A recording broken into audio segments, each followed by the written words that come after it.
Saudaraku yang terkasih, kita ketemu kembali dalam channel Firman Kebenaran. Channel Firman Kebenaran ini adalah channel yang menyampaikan firman kebenaran yang murni kepada setiap kita agar kita lebih memahami dan lebih mengerti tentang firman Tuhan.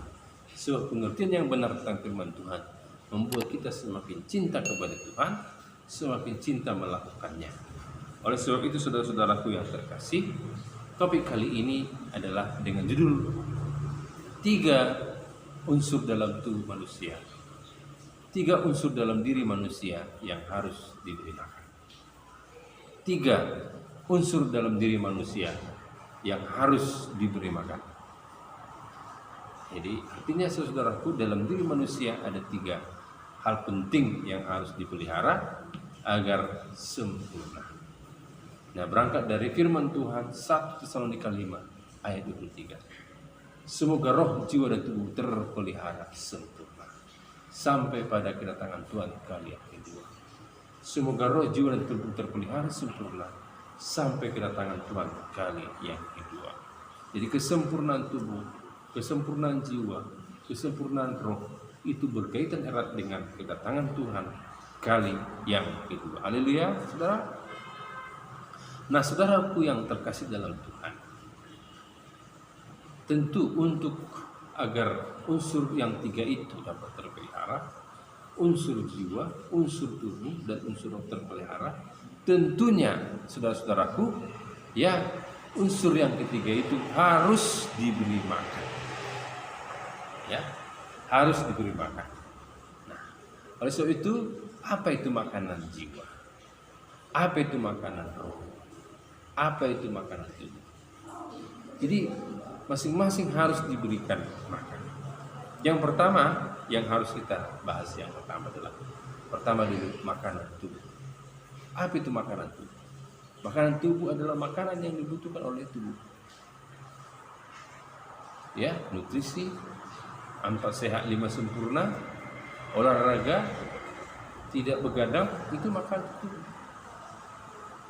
Ya, banyak makan sayur-sayuran, dipersedikit makan daging, ya, banyak makan sayuran, bahkan makan buah-buahan. Bahkan untuk bisa umur seseorang lebih panjang, maka harus banyak minum jus buah, jus sayur, ya, agar semakin sehat, sehingga tubuh kita bisa sehat. Karena manusia kan roh yang berjiwa yang tinggal pada tubuh daging. Ingat ya, manusia adalah roh yang berjiwa yang tinggal pada tubuh daging. Jadi roh yang berjiwa itu agar nyaman harus sehat tempatnya, harus sehat rumahnya. Tidak ada manusia yang senang tinggal di rumah yang bocor, rumah yang tidak nyaman. Makanya kalau ada orang sakit, ya, apalagi penyakitnya sudah bertahun-tahun, penyakitnya sudah komplikasi, dia pengen meninggal, dia pengen pergi. Karena apa? Karena tubuhnya tidak lagi nyaman di tempat.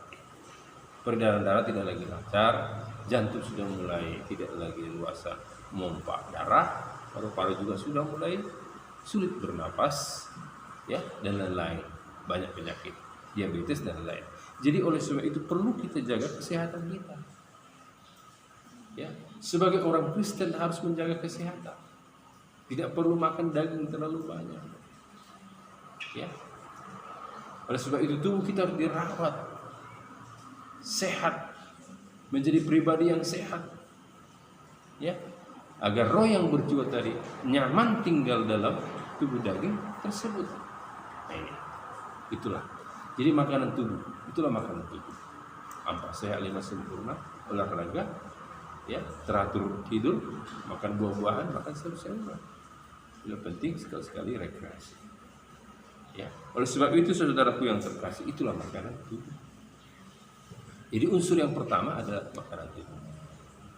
Orang Kristen tidak boleh mengabaikan itu.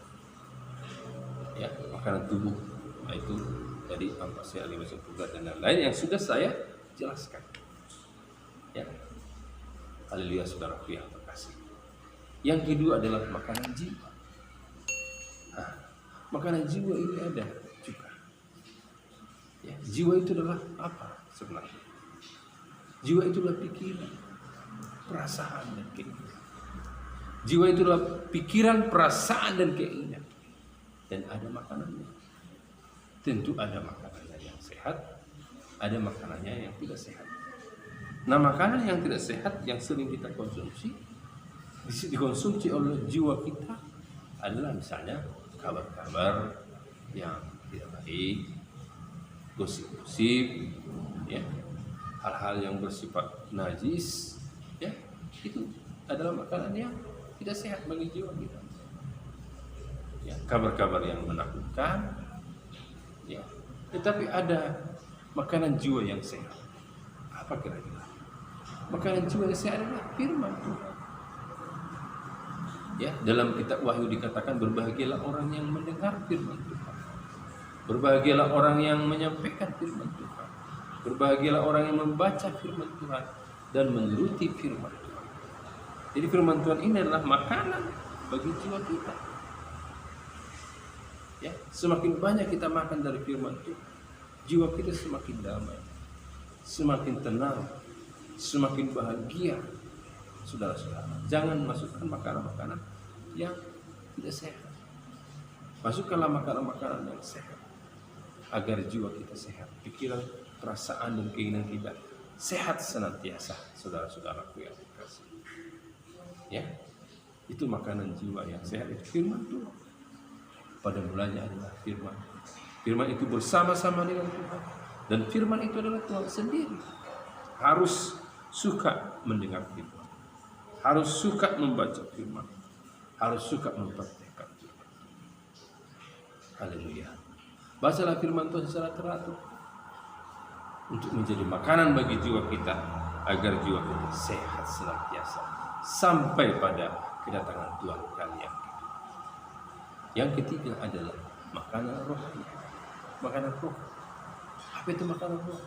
Dalam firman Tuhan berkata, makanan bukan dari roti, kata Tuhan, tapi melakukan kehendak Bapa. Melakukan kehendak Bapa. Berarti makanan rohani adalah melakukan firman Tuhan. Itu makanan rohani. Melakukan firman Tuhan yang kita baca tadi, melakukan firman Tuhan yang kita dengarkan, itulah makanan rohani. Melakukan firman Tuhan. Contoh-contoh melakukan firman Tuhan, membantu orang lain, itu sudah melakukan, itu makanan rohani. Menolong orang lain, itu makanan rohani. Membayar persembahan kepada Tuhan, persembahan ucapan syukur, persembahan persepuluhan, itu adalah melakukan firman Tuhan, itu makanan rohani. Intinya makanan rohani adalah mempraktikkan firman Tuhan. Banyak juga orang yang dikasih orang makanan rohaninya melakukan sesuatu yang jahat, itu juga makanan, tapi makanan yang tidak sehat. Haleluya saudaraku. Berapa banyak sekarang manusia yang memberikan makanan roh kepada rohnya, makanan yang tidak sehat. Dia melakukan perjudian misalnya, itu makanan tidak sehat. Ya, dia main togel misalnya, itu makanan yang tidak sehat. Melakukan perzinahan, melakukan perselingkuhan, itu makanan yang tidak sehat kepada roh. Ya, mengucapkan kata-kata yang tidak senonoh, kata-kata yang tidak sopan, kata-kata yang tidak santun, itu makanan rohani yang tidak sehat, makanan rohani yang busuk, yang tidak sehat, yang tidak berguna. Tapi jikalau kita belajar memperkatakan tentang firman Tuhan, belajar memperkatakan tentang kebaikan-kebaikan, ya, kita dengan sendiri kita sudah berdoa kepada diri kita sendiri bahwa kebaikan itu sudah akan datang kepada kita. Karena doa itu adalah, karena kata-kata itu adalah doa. Setiap kata-kata yang kita ucapkan, kata-kata yang kita laksanakan, itu makanan menjadi ngeroh dalam hidup kita. Saat kapan firman itu menjadi hidup, menjadi daging, menjadi ngeroh dalam hidup kita? Saat firman Tuhan itu kita praktekkan. Ya, saat firman Tuhan itu kita lakukan, mengampuni, kita lakukan tindakan-tindakan mengampuni, mendoakan musuh, mendoakan orang yang membencimu, mendoakan orang yang kau benci, itu melakukan firman Tuhan, praktek. Ya, praktik firman Tuhan itulah makanan rohani kita. Agar kita semakin memahami, mengerti kehendak Tuhan. Nah, ini. Jadi channel ini bertujuan untuk mendewasakan orang. Agar orang semakin cerdas, agar orang semakin tangkas, agar orang semakin bijak di dalam Tuhan. Firman kebenaran ini membawa orang kepada firman yang murni. Agar seluk-beluk kehidupan kita semuanya berdasarkan Tuhan, berdasarkan firman Tuhan. Haleluya, saudaraku yang terkasih. Jadi ada 3 unsur dalam diri manusia tadi yang harus dikasih makan. Yang pertama, ingat yang pertama adalah makanan jiwa, makanan tubuh harus sehat. Makanan jiwa harus sehat, itu firman Tuhan. Makanan rohani, melakukan firman Tuhan.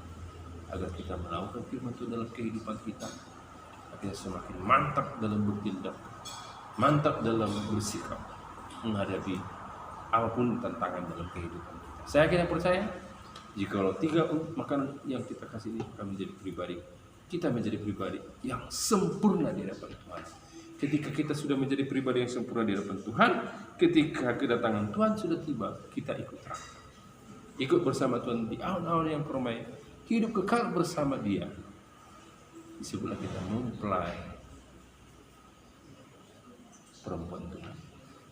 Yesus mempelai laki-laki. Itu ketemu di awan-awan yang permai. Yesus dengan firman Tuhan. Haleluya. Itulah channel ini. Saya kena percaya lewat channel ini kita semakin mengerti, memahami kehendak Tuhan. Salam, Tuhan Yesus memberkati. Haleluya. Amin.